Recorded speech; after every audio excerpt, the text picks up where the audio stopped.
சிறைன்னு வரப்போது இந்த கதையை அவர் தான் ஃபோன் பண்ணி கேட்டார். சார் இப்படி போலீஸ் சொன்னது. நான் சொன்னேன், போலீஸா? இப்போ தான் எல்லா மைண்ட்லேயும் டானாகரன் ஃப்ரெஷ்ஷாக இருக்கே, எப்படி பண்ணலாம்? இல்லை நீங்கள் கேளுங்க எப்படி இருக்குன்னு பாருங்கள் அப்படின்னு சும்மா ஒரு லைனாக ஒன்று சொன்னார். வாங்க சார் சொல்லுங்கள். ஸோ ஒரு ½ அன் ஹவர் சொன்னார்.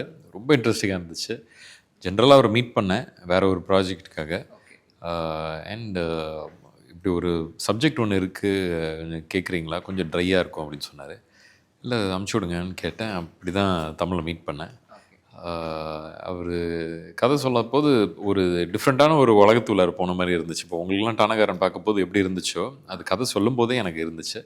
ஸோ அப்படி தான் அவரை ஃபஸ்ட்டு மீட் பண்ணி வி ஹேட் அ ஒண்டர்ஃபுல், ஐ மீன் ரொம்ப கஷ்டமான ஷூட்டிங்காக இருந்தால் கூட ஒரு நல்ல ஃப்ரெண்ட்ஷிப்பாக அங்கே மொல்லமாக ஒருத்தரை புரிஞ்சுக்கிட்டு வேலை செஞ்ச டைம் வந்து டானாகாரன் டைமில். ஸோ அப்போலேருந்து ஒரு நல்ல நண்பராக இருக்கார். அந்த விதத்தில் திருப்பியும் இப்போது சிறைன்னு வரப்போது இந்த கதையை அவர் தான் ஃபோன் பண்ணி கேட்டார். சார் இப்படி போலீஸ் சொன்னது. நான் சொன்னேன், போலீஸா? இப்போ தான் எல்லா மைண்ட்லேயும் டானாகரன் ஃப்ரெஷ்ஷாக இருக்கே, எப்படி பண்ணலாம்? இல்லை நீங்கள் கேளுங்க எப்படி இருக்குன்னு பாருங்கள் அப்படின்னு சும்மா ஒரு லைனாக ஒன்று சொன்னார். வாங்க சார் சொல்லுங்கள். ஸோ ஒரு ½ அன் ஹவர் சொன்னார். ரொம்ப இன்ட்ரெஸ்டிங்காக இருந்துச்சு. தென் சொல்லியிருந்தார் முதலையே, சார் கதை நான் கொஞ்சம் எழுதியிருக்கேன் சார், கூட தான் சேர்ந்து உட்காந்துருக்கோம். சுரேஷ் சார் தான் அவரோட சாரோட சீனியர் வெற்றிமாறன் சாரோட குரூப்பில் இவர்.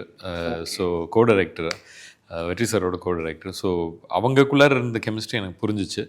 ஸோ இவர் வந்தார், இவர் 2.5 மணி நேரம் கதை சொன்னார். தென் புரிஞ்சுக்கிட்டேன், ஓகே அவங்க 2 பேருமே பேசுகிறது சினிமான்னு எடுத்து பேசும்போது 2 பேரும் ஒரே ஸ்டைலில் தான் பேசினாங்க. ஸோ எனக்கு தெரிஞ்சு ஓகே 2 பேரும் கிட்டத்தட்ட இப்போ அவரோட ஒர்க்கிங் ஸ்டைல் எப்படி இருக்கும் ஓரளவுக்கு கிட்டத்தட்ட அதே மாதிரி தான் இருக்கும். ஏன்னா பிகாஸ் கம் ஃப்ரம் வெற்றி ஸ்கூல்.